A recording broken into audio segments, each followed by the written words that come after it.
స్థానిక ఐదానగర్లోని NSSM high school ఆవరణలో Ganganammapeta urban health centre వైద్యాధికారిని డాక్టర్ దేవరపల్లి సుభాష్ రమాదేవి ఆధ్వర్యంలో విద్యార్థులకు డెంగ్యూ వ్యాధిపై అవగాహన కార్యక్రమాన్ని కట్ చేశారు. పాఠశాల ప్రధానోపాధ్యాయురాలు శాఖమూరి రాజ్యలక్ష్మి సహకారంతో ఏర్పాటు చేసిన ఈ కార్యక్రమంలో డాక్టర్ సుభాష్ రమాదేవి డెంగ్యూ వ్యాధి రావడానికి గల కారణాలు, నివారణ చర్యలను విద్యార్థులకు విపులంగా వివరించారు.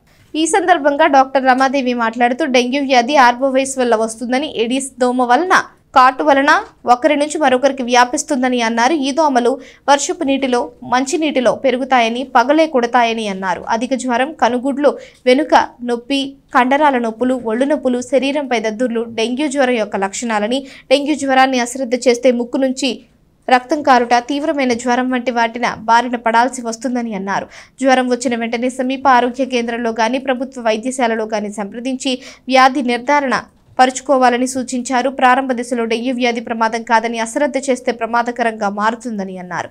దోమతెరలు వాడుట, రాత్రి వేళల్లో తలుపులు, కిటికీలు మూసుకొని ఉండుట, వాటి వలన ఇంటి ఆవరణలో నీటి నిల్వలు లేకుండా చూసుకుంటూ ఉంటే జాగ్రత్తలు తీసుకోవాలని తెలిపారు. కార్యక్రమంలో సబ్ యూనిట్ అధికారులు మంగళం పొన్నారెడ్డి, శ్రీకంఠ ఉమాకాంత్, ఆరోగ్య విస్తరణ అధికారి అంటే బాలచంద్రమౌళి, దాసరి నాగమల్లేశ్వరరావు, సంక శరద్ బాబు, షేక్ నవీద్, ఏఎన్ఎంలో వీరింకే అనిత, నేల బాబీ, మాతంగి సుజాత, సిహెచ్ పూజ, ఆశా కార్యకర్తలు, పాఠశాల సిబ్బంది పాల్గొన్నారు.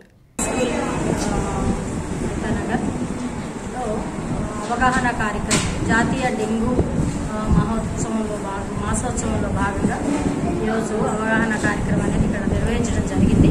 అలాగే డెంగ్యూ ప్రతిజ్ఞ కూడా మరి పిల్లలందరితో కూడా చేయించడం జరిగింది అనమాట.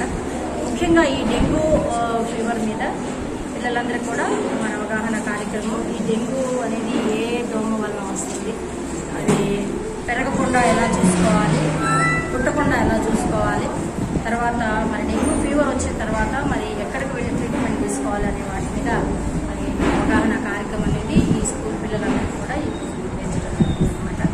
ముఖ్యంగా ఈ మాసోత్సవాల్లో భాగంగా డెంగ్యూ మీద ప్రజలందరికీ కూడా ఒక అవగాహన ఉండే మంచిది. ఏంటంటే ఇది ఏడీస్ దోమ వలన మరి ఆ దోమ కుట్టడం వలన వచ్చేటువంటి జ్వరం ఉంది.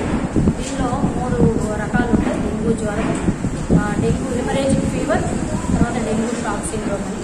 డెంగ్యూ ఫీవర్ స్టేజ్లోనే కనుక మనం గుర్తించగలిగి ట్రీట్మెంట్ తీసుకోగలిగితే మరి చనిపోయే పరిస్థితి నుంచి కూడా మనం తప్పించుకోవచ్చు. ముఖ్యంగా ఏంటంటే దోమలు పెరగకుండా మనం చూసుకోవాలి. ఈ దోమ ఏంటంటే మంచినీటిలో పెరిగేటువంటి దోమ కాబట్టి నీటి నిల్వలు ఒక వారం రోజులు నీరు ఎక్కడ నిలువున్నా కూడా ఆ ప్రాంతంలో ఈ దోమ పెరగడానికి అవకాశం ఉంది. కాబట్టి ప్రతి ఒక్కళ్ళు తమ వంతు బాధ్యతగా వాళ్ళ ఇంట్లో కానీ, పరిసర ప్రాంతంలో కానీ, పూల కుండీల్లో, తర్వాత ఎయిర్ కూలర్స్లో, తర్వాత టైర్స్లో, కొబ్బరి బొండాల్లో, చిన్న చిన్న గ్లాసుల్లో, అలాగే నీరు నిల్వ పెట్టుకునే తొట్టుల్లో ఎక్కడున్నా కూడా, తర్వాత ఓవర్ హెడ్ ట్యాంక్స్లో వీటిలో దోమ పెరిగే అవకాశం ఉంది. కాబట్టి నిల్వ లేకుండా చూసుకోవడం. మరి ఓవర్ హెడ్ ట్యాంక్స్ మనం క్లీన్ చేయలేం కాబట్టి దానికి మూతలు పెట్టుకునేటట్టు, ఓపెన్గా లేకుండా నీటి నిల్వ పెట్టుకునే తొట్లు కానీ, బిందెలు కానీ వాటిని కూడా మూతలు ఉండేటట్లుగా చూసుకుంటే దోమ పెరిగేదానికి అవకాశం ఉండదు.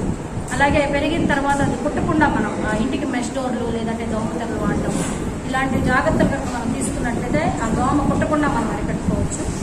ఒకవేళ దోమ కుట్టిన తర్వాత ఈ డెంగ్యూ జ్వరం కనుక మనకు వస్తే దీని లక్షణాలు ఏంటంటే హై టెంపరేచర్ ఉంటుంది, తర్వాత రెట్రో బల్బార్ పెయిన్, కన్ను వెనక పెయిన్ ఎక్కువగా వస్తుంది, పేషెంట్ నిస్సత్తులో పడిపోవడం, ఇలాంటి లక్షణాలు కనిపిస్తూ ఉంటాయి.